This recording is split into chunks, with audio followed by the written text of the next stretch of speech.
श्री गणेशाय नमः। वक्रतुंड महाकाय सूर्यकोटि समप्रभ निर्विघ्नं कुरु मे देवं सर्वकार्येषु सर्वदा। गणेश जी का नाम लेकर हम दुर्गा सप्तशती का पाठ प्रारंभ करते हैं। सर्वमंगल मांगल्ये शिवे सर्वार्थ साधिके शरण्ये त्र्यंबके गौरी नारायणी नमोस्तुते। हे माँ दुर्गा, हे माँ शक्ति, हम आपका पाठ बहुत ही मन से और भाव से पढ़ रहे हैं। आप हमें भी शक्ति प्रदान करना और हमारी इच्छा पूरी करना। हम दुर्गा सप्तशती का 12वां अध्याय प्रारंभ करते हैं। देवी बोली, हे देवताओं, जो पुरुष इन स्तोत्रों द्वारा एकाग्रचित होकर मेरी स्तुति करेगा उसके संपूर्ण कष्टों को निसंदेह हर लूँगी। मधुकेटभ के नाश, महिषासुर के वध और शुंभ तथा निशुंभ के वध की जो मनुष्य कथा कहेंगे, मेरे महात्म्य को अष्टमी, चतुर्दशी व नवमी के दिन एकाग्रचित से भक्ति पूर्वक सुनेंगे, उनको कभी कोई पाप न रहेगा। पाप से उत्पन्न हुई विपत्ति भी उनको न सताएगी। उनके घर में दरिद्रता न होगी और उनको प्रियजनों का बिछोह भी नहीं होगा। उनको किसी प्रकार का भय न होगा। इसलिए प्रत्येक मनुष्य को भक्तिपूर्वक मेरे इस कल्याणकारक महात्म्य को सदा पढ़ना चाहिए। मेरा यह महात्म्य महामारी से उत्पन्न हुए संपूर्ण उपद्रवों को एवं 3 प्रकार के उत्पातों को शांत कर देता है। जिस घर व मंदिर में या जिस स्थान पर मेरा यह स्तोत्र विधि पूर्वक पाठ करता है, उस स्थान का मैं कभी त्याग नहीं करती और वहाँ सदा ही मैं निवास करती हूँ। बलिदान, पूजा, होम तथा महोत्सव में मेरा यह चरित्र उच्चारण करना तथा सुनना चाहिए। ऐसा हवन या पूजन मनुष्य चाहे जानकर या बिना जाने कर, मैं उसे तुरंत ग्रहण कर लेती हूँ। और शरद काल में प्रत्येक वर्ष को जो महापूजा की जाती है, उनमें मनुष्य भक्तिपूर्वक मेरा यह महात्म्य सुनकर सब विपत्तियों से छूट जाता है। और मेरे इस महात्म्य और कथाओं इत्यादि को सुनकर मनुष्य युद्ध में निर्भय हो जाता है और महात्म्य के शरण करने वाले शत्रु नष्ट हो जाते हैं तथा कल्याण की प्राप्ति होती है और उनका कुल आनंदित हो जाता है।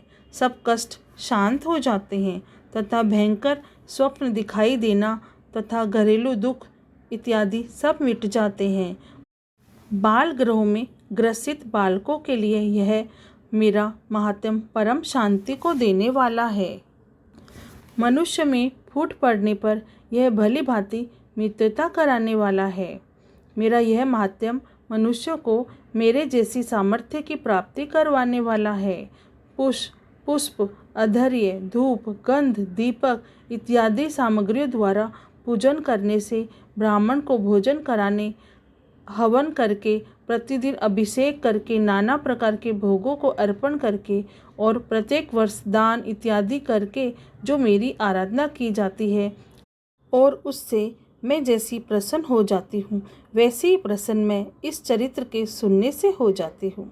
यह महात्म्य सुनने मात्र से सब पापों को हर लेता है तथा आरोग्य प्रदान करता है। मेरे प्रादुर्भाव का कीर्तन दुष्ट प्राणियों से रक्षा करने वाला है। युद्ध का भय नहीं रहता है। हे देवताओं, तुमने जो स्तुति की है अथवा ब्रह्मा जी ने जो स्तुति की है, वह मनुष्य की कल्याणमयी बुद्धि प्रदान करने वाली है। वन में, सुने मार्ग में अथवा दावानल से घिर जाने पर, वन में चोरों से घिरा हुआ तथा शत्रुओं द्वारा पकड़ा हुआ, जंगल में सिंहों से, व्याघ्रों से या जंगली हाथियों द्वारा पीछा किया हुआ, राजा के क्रोध हो जाने पर, मारे जाने के भय से, समुद्र में नाव के डगमगाने पर, भयंकर युद्ध में फंसा हुआ होने पर, किसी भी प्रकार की पीड़ित घोर बाधाओं से हुआ मनुष्य मेरे इस चरित्र को स्मरण करके संकट से मुक्त हो जाता है। मेरे प्रभाव से सिंह, चोर या शत्रु इत्यादि दूर भाग जाते हैं और पास नहीं आते हैं। महर्षि ने कहा, प्रचंड पराक्रमी वाली भगवती चंडिका यो कहने के पश्चात सब देवताओं के देखते देखते ही अंतर्ध्यान हो गई।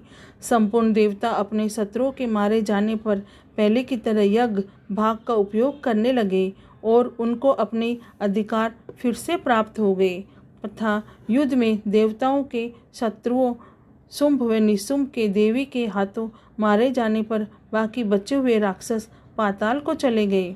हे राजन, इस प्रकार भगवती अंबिका नित्य होती हुई भी बार बार प्रकट होकर इस जगत का पालन करती है, इसको मोहित करती है, जन्म देती है और प्रार्थना करने पर समृद्धि प्रदान करती है। हे राजन, भगवती ही महाप्रलय के समय महामारी का रूप धारण करती है। वही संपूर्ण ब्रह्मांड में व्याप्त है और वही भगवती समय समय पर महाकाली तथा महामारी का रूप बनाती है और स्वयं अजन्मा होती हुई भी सृष्टि के रूप में प्रकट होती है। वह सनातनी देवी प्राणियों का पालन करती है। वही मनुष्य के अभ्युदय के समय लक्ष्मी का रूप बनाकर स्थित होती है तथा अभाव दरिद्रता बनकर विनाश का कारण बन जाती है। पुष्प, धूप और गंध आदि से पूजन करके उसकी स्तुति करने से वह धन एवं पुत्र देती है और धर्म में शुद्ध बुद्धि प्रदान करती है। अब हमारा 12वां अध्याय समाप्त हुआ।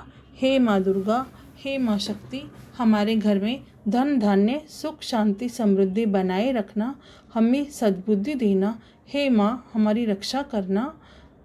आपको कोटि कोटि प्रणाम और कोटि कोटि धन्यवाद है।